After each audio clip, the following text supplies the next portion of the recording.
تحت شعار تخليد وتوثيق، بدأت ثريا ملوجي وزيرة الثقافة الجزائرية في إنتاج سلسلة من الأفلام الطويلة التاريخية من إنتاج مجموعة الأفلام الثورية تحت عنوان كده مجموعة من الأفلام الثورية، بدأتها بالكلام عن الملحون في تشخيص شخصية اسمها سيدي الأخضر بن خلوف، شيخ شعراء الملحون في الجزائر.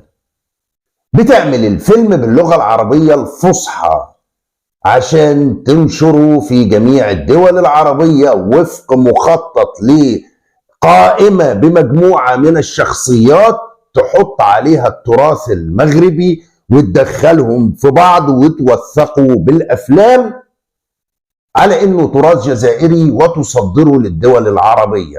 شوف الفيديو ده واستنى اما احكي لك بقيه الحكايه المهمه والخطيره جدا. فيلم سيدي الأخضر بن خلوف واحد من المشاريع السينمائية التاريخية التي حرصت الهيئات الوصية على صناعتها لتخليد مسيرة شيخ الشعر الملحون الذي عرف بمدحه للرسول صلى الله عليه وسلم. نتشرف اليوم بإعطاء إشارة الانطلاق تصوير فيلم بن خلوف عن الأخضر بن عبد الله بن خلوف، وهو فيلم إنتاج مشترك بين وزارة الثقافة والفنون من خلال المركز الجزائري لتطوير السينما ومؤسسة الإنتاج السينمائية ميكينغ اوف. هي شخصية وطنية، شخصية تاريخية، وتبقى شخصية سينمائية لنا بالنسبة لأنه الفيلم مستوحى من شخصية بن خلوف، يعني ماهوش الفيلم سوا على حياة بن خلوف من اللي زاد حتى اللي توفى. حسن كشاش، بهية راشدي وأحمد تكيرات نجوم ستتقمص أدوار بطولة العمل الروائي طويل رفقة أسماء شابة لتسليط الضوء على مسيرة الرجل الذي عمر طيلة قرن وربع. بالنسبة لي يعني العمل مهم من الشكل والمضمون، من الشكل بالجماليات وباللباس والتقاليد والمرحلة التي أيضا هي إضاءة على التراث الجزائري بكل أبعاده. في شباب واعد، في شباب طموح عنده عزيمة وإرادة ويحب يقرأ صفحة بصفحة وسطر بسطر، ويحب يصحح، يبحث على من يصحح له اللغة الفصحى. هو إذن عمل آخر يدخل في خانة الأفلام الثورية التي أعلن عن انطلاقها بمناسبة 60 الاستقلال تحت شعار تخليد وتوثيق. السلام عليكم ورحمة الله وبركاته، بخير لبس عليكم. دي سلسلة هي حطتها ثريا ملوجي وفق منهج الخنشلة اللي بنتكلم عليه من زمان. خنشلوا عن طريق شركات عالمية زي أديداس وغيره، وخنشلوا عن طريق فاعليات كبرى، وكانوا بيخنشلوا عن طريق مكاتب تعاون ثقافي زي اللي كان موجود في القاهرة، المكتب الجزائري المصري، المكتب الثقافي الجزائري المصري، وحاجات زي دي، في الإمارات وغيره. لما اتقفل عليها دلوقتي واتفرشت بسبب السوشيال ميديا وقفلنا عليها، بدأت تعمل منهج تاني وهو الأفلام الوثائقية، أفلام تاريخية باللغة العربية الفصحى لكي تنتشر، تفك عائق اللهجة وتنشر هذا الكلام في صورة أفلام تاريخية باللغة العربية الفصحى.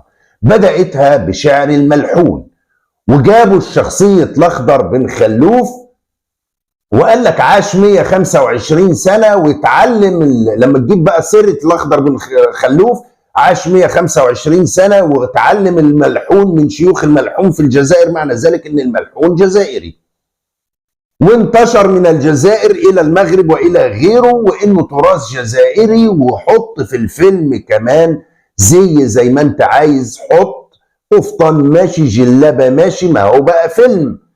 والأفلام الوثائقية وسيلة خطيرة فعلا، الأفلام التاريخية وثيقة خطيرة جدا، لأن بتخلي الناس زي يشوف أفلام كتيرة جدا انتشرت، أظهرت حاجات كتيرة جدا، زي مثلا فيلم سيدنا يوسف، زي فيلم عمر المختار، زي فيلم وإسلامة. أفلام تاريخية كثيرة جدا انتشرت عربيا كانت خطيرة للغاية، ولذلك تبقى وثيقة خطيرة لنشر الأفكار في العالم العربي بوسيلة أخرى. نشروا عن طريق الصحف والتلفزيونات، عن طريق المراكز الثقافية اللي كانت منتشرة، ودلوقتي بدأت تحجم دورها بعد ما الناس كشفتها وبعد ما اتعمل عليها حملات كثيرة.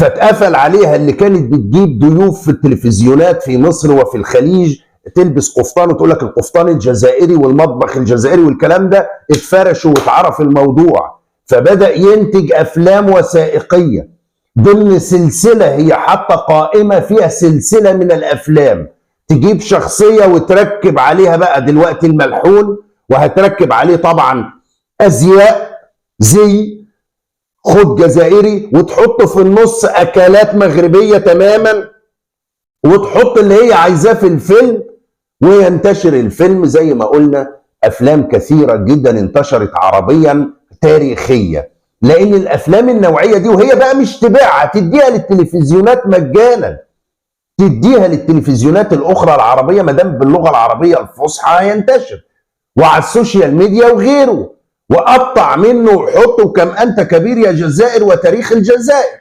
هي عاملة قائمة تحت شعار تخليد وتوثيق، قائمة فيها أسماء ناس كثيرة جدا، وهتلاقي بقى ابن بطوطة، وهتلاقي ابن خلدون، وهتلاقي طارق بن زياد، وهتلاقي هي بدأتها ده أول الأفلام، وخلاص ضالوا ميزانية كبيرة جدا من قوط القراقيرو، والقراقيرو قاعدين مظاليط عريانين، وهينتجوا أفلام يعملوا فيها التاريخ المصطنع البائس للجزائر.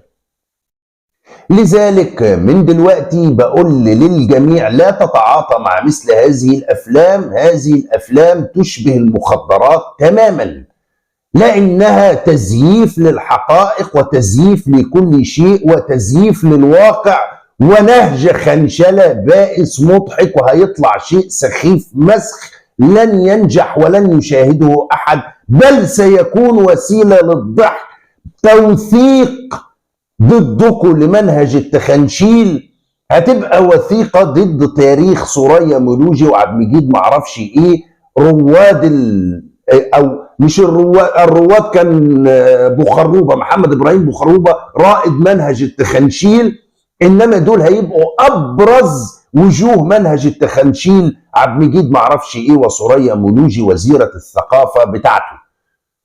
بدأ مخطط يصرف فيه مليارات، لكن بالنسبة لهم هم طبعا لا عندهم ممثلين زي عباد الله، ولا تقنية تقدر تطلع فيلم زي عباد الله، هيطلعوا فيلم تمانيناتي سبعيناتي، ولا عندهم مخرجين ولا مؤلفين، وهيطلع سمك لبن تمر هندي كالعادة. لكن بقول لك ده ليه؟ عشان تعرف أن الجزائر واخدة الموضوع حياة أو موت، مش هزار، ما بنتفلاش ولا بنضحك، واخدين الموضوع حياة أو موت، صناعة تاريخ بأي شكل. وضمن الأفلام الوثائقية دي برضه برضه هينتشوا من تونس شوية ومن مصر شوية ومن الدول الأخرى، يعني مش هيقف عند المغرب. ولذلك على الجميع إنهم ينظروا لهذا العمل بسخرية، على الجميع أن ينظر لهذا العمل بمنهج التخنشيل، ونبقى عارفين هذه الثريا اللي انتوا شايفينها دي عامله زي ابو فصاده دي، قاعده تخنشل بشكل بائس لصناعه تاريخ وامجاد وهميه للقراقيرو. ده منهج عملته، بدأته بإنتاج مجموعة من الأفلام الثورية تحت شعار تخليد وتوثيق، واللي بينتجوا المركز الجزائري للسينما. بدأوها بالأخضر خلوف شيخ الملحون، وهيبتدي يحط فيها، وبقى باينه من الازياء هيبتدي يحط فيها بقى القفطان طلع من عندنا، شوفوا خلوف كان لابسه اهو، ويشوفوا ويبتدي يتعامل القرقور بما انه حديث العهد بالسينما ومش عارف يعني ايه فيلم، هيبتدي يتعامل معاه على انه الاخضر خلوف فعلا، وان ده الواقع فعلا، وان السينما ما بتكذبش، وان ما دام بقى فيلم يبقى خلاص كما انت كبير يا جزائر والمرار كدو برك، وهنبتدي نسمع كميه من العبث لا مثيل له ولا حصر له.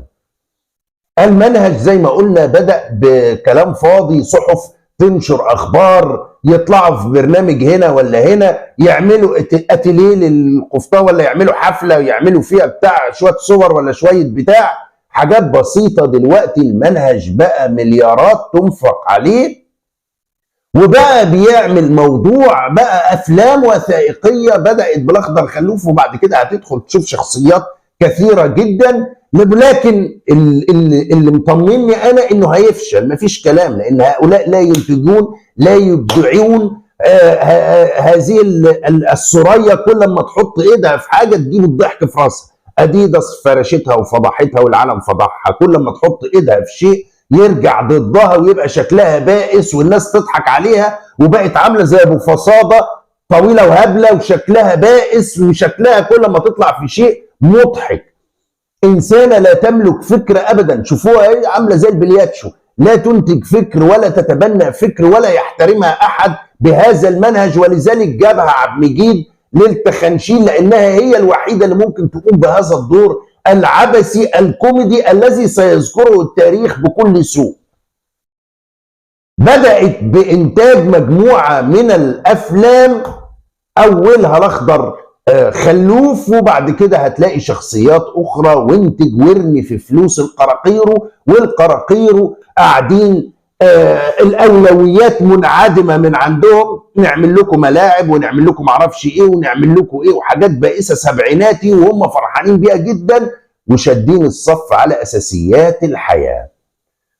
سوريا ملوجي ماشية في منهج التخنشيل اللي قلت لكم من كام شهر ما تعتبروهوش ضحك وما تعتبروهوش هزار، ولا تاخدوه على انه حالة عابرة ولا انه موضوع واحد وخلاص، انما ده منهج كامل لصنع تاريخ عبثي وصنع تراث وصنع هوية للدولة على حساب الجيران، بل على حساب العالم كله. وصلوا لمصر ووصلوا لألبانيا ووصلوا لإيران ووصلوا لتركيا وطبعا تونس والمغرب، خد بقى ما ده من ده كتير بحكم حظهم السيء في الجيرة السوء. ولذلك الموضوع ليس هزار ولا ضحك، الموضوع خطير جدا. بدأتها دلوقتي سوريا بإنتاج مجموعة من الأفلام، أولها الأخضر خلوف، وبعد كده هتلاقي شخصيات كثيرة جدا.